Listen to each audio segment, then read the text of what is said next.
guys, Josh back again with another graphic novel review. This week I'm reviewing Star Wars Volume 2, Showdown on the Smuggler's Moon. If you haven't read this yet and you want to avoid any spoilers, you're going to want to skip this video and come back later, because everything I say from this point forward is going to be a spoiler.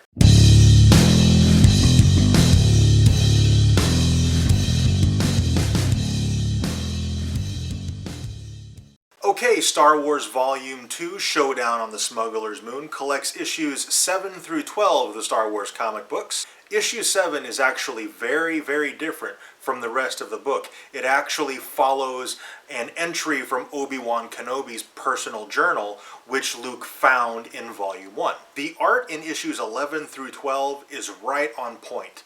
The errors that I saw in Volume 1, where Luke sometimes didn't quite look like Luke, those were basically corrected for Volume 2. Still a little off here and there, but basically a huge, huge improvement. The problem with the art in Volume 2 is actually in Issue 7. It's an entirely different artist, it's an entirely different style, and it's a little off-putting compared to the rest of the comic books. But the biggest problem is Obi-Wan Kenobi looks nothing at all like Obi-Wan Kenobi. Since issues 8 through 12 were so on point, I gave the overall score for the art an 8 out of 10. Moving on to dialogue and voice, Jason Aaron flat out knows how to write Han Solo and Princess Leia, and their arguments and their dynamics together, and their arguments with Sana Solo, Han's wife, are some of the high points of Volume 2. Likewise, C-3PO with his adventures with Chewie as they go to rescue Luke. 3PO, the dialogue for C-3PO is some of my favorite parts of the comic. All that said, some of that cheesy comic booky dialogue that you see sometimes, that really made it into it kind of heavily in some spots in the second half of the book. Therefore, I gave the overall score for dialogue and voice an 8 out of 10. And story.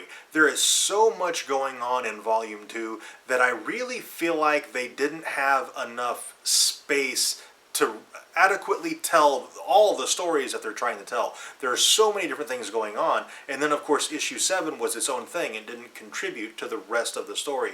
So they really only had 4 issues to tell basically 3 or 4 different stories, and that it just wasn't enough.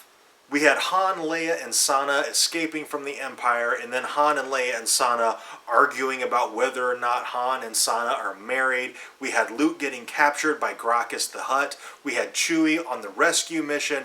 There was just so much going on that it actually kind of muddied the timeline a little bit. Like Luke spent what should have been a few days, if not a few weeks, training with the Game Master before he was thrown into the arena to die with a flourish. That's the whole point, was for Luke to die, but not to, to put on a show while doing it.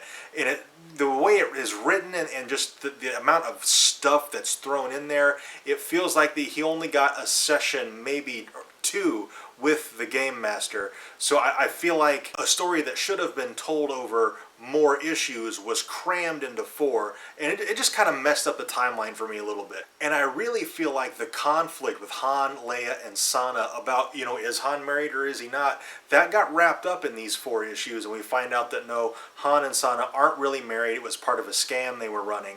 And I would have liked to have seen that conflict drawn out over 10 or 15 comics. I think that would have been really rewarding. I gave story an overall score of 6 out of 10. Highlights in this comic, of course, the dialogue between Han and Leia and Sana, Chewbacca's rescue mission with Luke teaming up with 3PO, those were some of my favorite moments in the comic, and the Game Master. The Game Master is awesome. I'm really glad he survived this comic, and hopefully we'll get to see more of him later, because it seems like he might be Force sensitive. He's at least very skilled with a lightsaber, and maybe he's just a really good swordsman. We don't really know yet, but I have a feeling he's going to be Force sensitive, and that's going to be significant later. At least that's what I'm hoping for. And problems with Volume 2, just too much going on. There was just so many different stories going on. I don't feel like basically 4 issues was enough space to deal with everything they had going on. Overall score for Star Wars Volume 2, Showdown on the Smuggler's Moon, I gave it a 7.5 out of 10. I would love to know what you guys thought of Volume 2. Let's talk about it down in the comments.